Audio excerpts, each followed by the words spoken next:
Maharashtra bulletin, आपला महाराष्ट्र, आपली बातमी. नाशिकच्या राजकीय वर्तुळात पुन्हा एकदा मोठ्या राजकीय घडामोडींची जोरदार चर्चा सुरू झाली आहे. राज्यभर चर्चेत असलेल्या ऑपरेशन टायगर मोहिमेची झळ आता नाशिकलाही बसू शकते अशी चर्चा रंगू लागली आहे. ठाकरे सेनेतील काही माजी नगरसेवक आणि पदाधिकारी हे शिंदे यांच्या शिवसेनेच्या संपर्कात असल्याची माहिती राजकीय वर्तुळात चर्चिली जात असून आगामी महापालिका निवडणुकांच्या पार्श्वभूमीवर पक्षांतराच्या हालचालींना वेग आल्याचे बोलले जात आहे.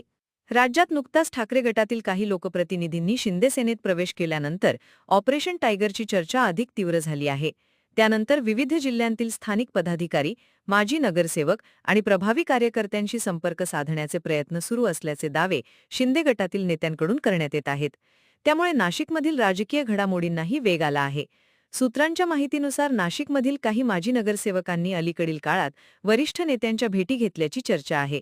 तसेच विविध स्तरांवर राजकीय बैठका आणि संपर्क मोहिमाही सुरू असल्याचे बोलले जात आहे.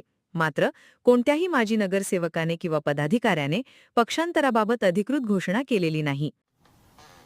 काल आम्ही आयुक्त मॅडमची जी भेट घेतली ती विकास कामाच्या संदर्भातच घेतली की आम्हाला आमच्या नगरसेवकांना विकास निधी दिला जात नाही आणि आमच्या प्रभागात कुठलेही कामं होत नाही.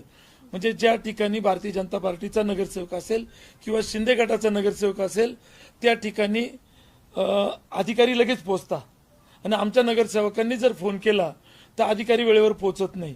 त्याचं कारण असं आहे की कुठंतरी विकास कामं कोंडीत पकडायचे आणि नगरसेवकांना वेटीस धरायचं, मग कंटाळून नगरसेवक प्रवेश करतील. ही रणनीती सध्या शिंदे गटाची चालू आहे.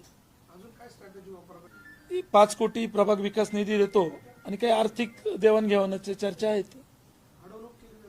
हो, विकास कामात प्रचंड अडवणूक केली जाते. माझी तर नाशिकच्या नागरिकांना एकच विनंती आहे की यांना आपण बहुमत दिलं, सत्ता दिली, तरी मग अजून यांना नगरसेवक का फोडायचे? काय कारण आहे नगरसेवक फोडायचं? तर यांनी जे राम मंदिरामध्ये प्रभू रामचंद्राच्या नावाखाली जे दरोडा टाकला आहे त्या दरोड्याकडे कोणाचं लक्ष गेलं नाही पाहिजे. आज तुम्ही विचार करा, राम मंदिरामध्ये 14,000 कोटीची चोरी झाली, तिच्याकडे कोणाचंच लक्ष नाहीये. पण 12 नगरसेवक उद्धव साहेबांचे फोडताय, याच्याकडे सगळ्यांचं लक्ष केंद्रित केलं जात आहे आणि विकास कामाकडे कुणीच बोललं जात नाही. विकास कामावरती काल आमच्या शिवसेना उद्धव बाळासाहेब ठाकरे पक्षांनी आवाज उठवला. अक्षरशः आयुक्तांनी आम्हाला अर्धा तास बसून ठेवलं. आयुक्तांनी जो आम्हाला 4 वाजेचा वेळ दिला, 4:30 वाजता आयुक्त त्या ठिकाणी आले.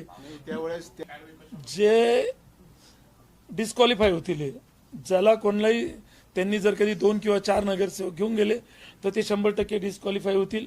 दुसरी गोष्ट, जे महाराष्ट्रामध्ये खासदार फुटले आणि त्यानंतर खासदार तुडवा हे आंदोलन सुरू झालं तर निश्चित नाशिकमध्ये त्याचे कुठेतरी पडसाद उमटताना दिसतील की या ठिकाणी जे कोणी नगरसेवक फुटतील त्यांना देखील मतदार तुडवल्याशिवाय राहणार नाही. दरम्यान नुकत्याच झालेल्या नाशिक विधान परिषद निवडणुकीच्या निकालानंतर जिल्ह्यातील राजकीय समीकरणे बदलल्याची चर्चा सुरू झाली आहे.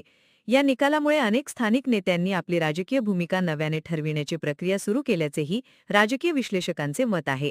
त्यामुळे आगामी महापालिका निवडणुकांपूर्वी नाशिकमध्ये मोठे पक्षप्रवेश किंवा राजकीय भूकंप होण्याची शक्यता व्यक्त केली जात आहे. याच दरम्यान राजकीय वर्तुळात आणखी एका चर्चेला जोर धरला आहे. शिंदे सेनेत प्रवेश करणाऱ्या प्रत्येक नगरसेवकाला विकास कामांसाठी तब्बल 5 कोटी रुपयांचा निधी उपलब्ध करून देण्याची ऑफर दिली जात असल्याची चर्चा सध्या रंगली आहे. मात्र या दाव्याला अद्याप कोणतीही अधिकृत पुष्टी मिळालेली नाही. संबंधित पक्षांकडूनही याबाबत कोणतेही अधिकृत वक्तव्य करण्यात आलेले नसल्याने या चर्चांकडे सध्या केवळ राजकीय दावे आणि चर्चांच्या स्वरूपातच पाहिले जात आहे.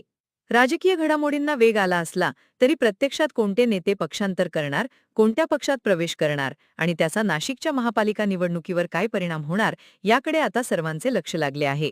येत्या काही दिवसांत या चर्चांवर अधिकृत पडदा उघडतो का हे पाहणे महत्त्वाचे ठरणार आहे. महाराष्ट्र बुलेटिनसाठी सयाजी पवार, नाशिक.